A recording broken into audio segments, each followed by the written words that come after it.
Salut Chris, je vais te faire un petit cadeau là, toi qui m'écoutes. Un cadeau vraiment sympatoche. Je vais t'offrir tes doigts. Voilà, je vais t'offrir un compteur pour compter tes respirations. Alors je t'explique.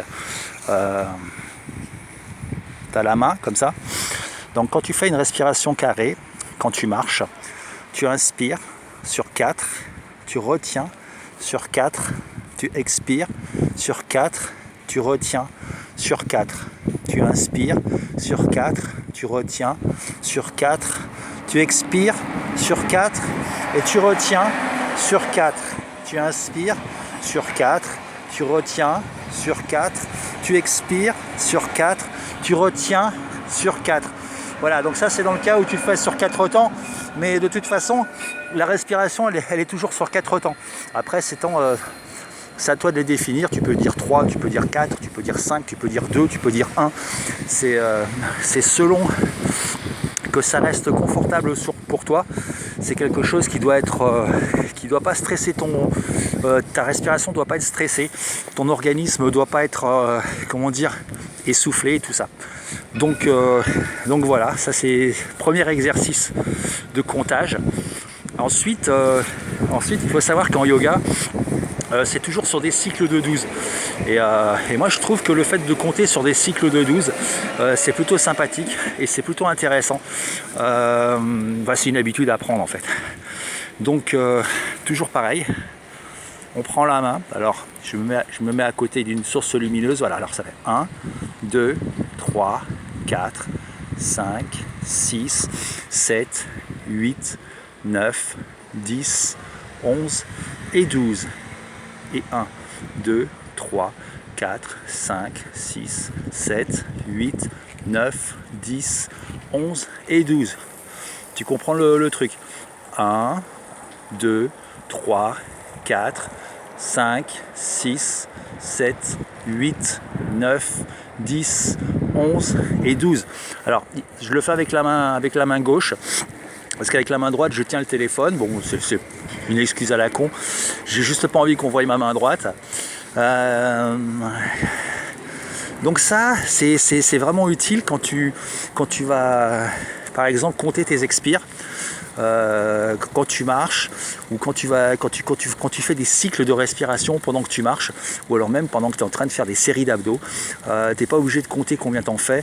Alors ça marche pas pour les pompes, on est d'accord, tu as bien compris pourquoi, mais pour les abdos ça peut fonctionner.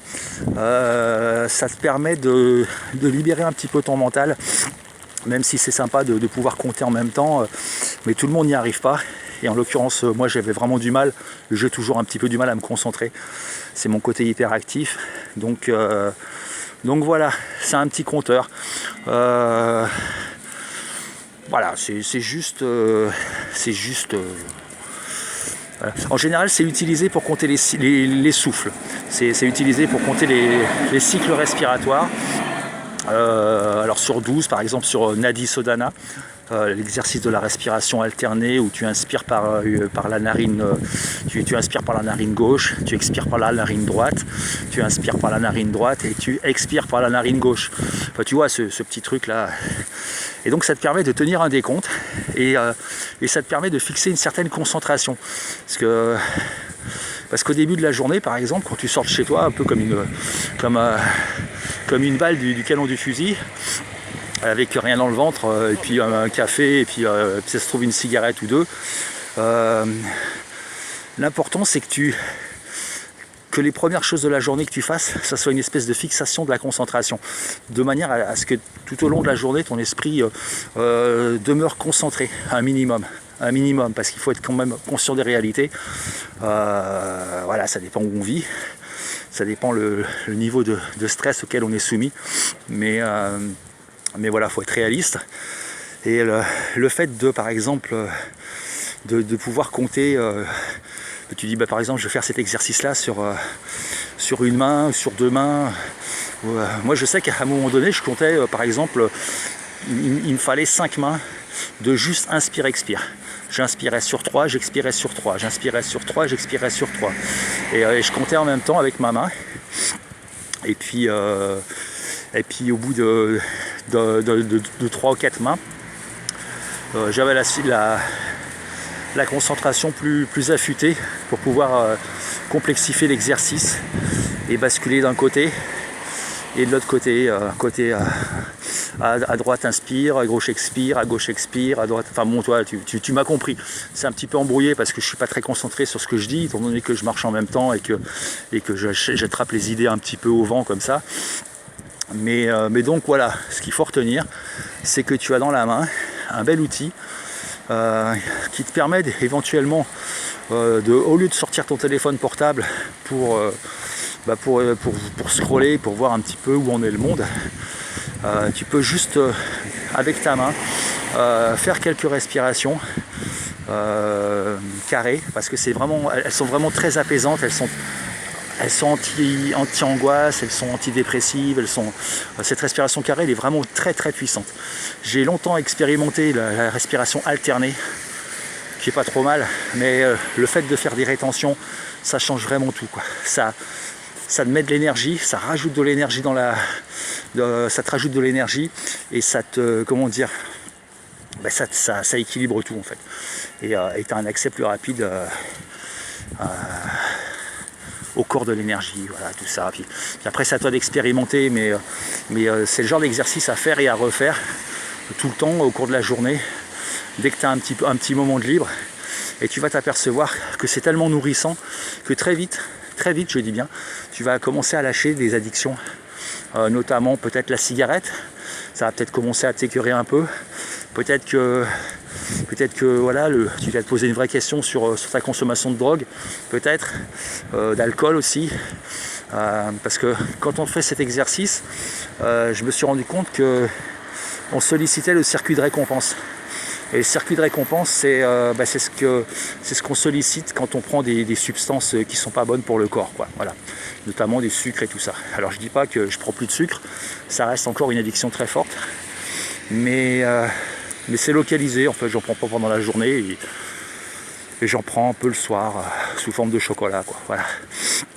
Donc voilà, c'est une espèce d'alternative quand on s'ennuie dans les transports. Faire ce genre d'exercice, ça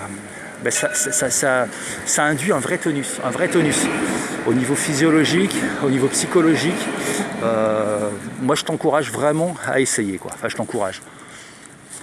t'accompagne à essayer. Enfin je veux pas t'encourager, je vais pas te menacer, mais bon voilà, quoi, tu m'as compris. C'est vraiment on voit les choses un peu différemment, tu vois. Moi qui suis accro au café, qui suis toujours tu vas là, Soun ? Va. Moi qui suis toujours angoissé parce que j'ai bu trop de café. Là, le fait de boire beaucoup de café, ça change rien en fait. Ça me laisse dans un état très très détendu, très relax, très pas du tout réactif en fait. J'ai le choix d'être comme d'habitude, un vieux con, ou alors de sourire et puis de prendre la vie avec plus de philosophie et plus d'empathie, quoi. Et moins de sévérité pour mes contemporains qui par exemple de par leur brouhaha constant ont tendance à un petit peu m'irriter. Voilà, donc voilà. Abonne-toi, mets un pouce et puis écoute, ça fait partie de ce genre de petites attentions que tu peux prendre l'habitude de t'offrir. Voilà. Et fais attention à toi. Et puis, non, j'aime pas cette expression du tout. C'est comme si on m'observait, que attention, fais attention à toi, on t'a à l'œil, comme ils nous avaient sorti pendant le Covid. Fais attention à toi, fais bien attention. Non. Je t'embrasse, je te fais des bisous et je te dis à plus. Ciao.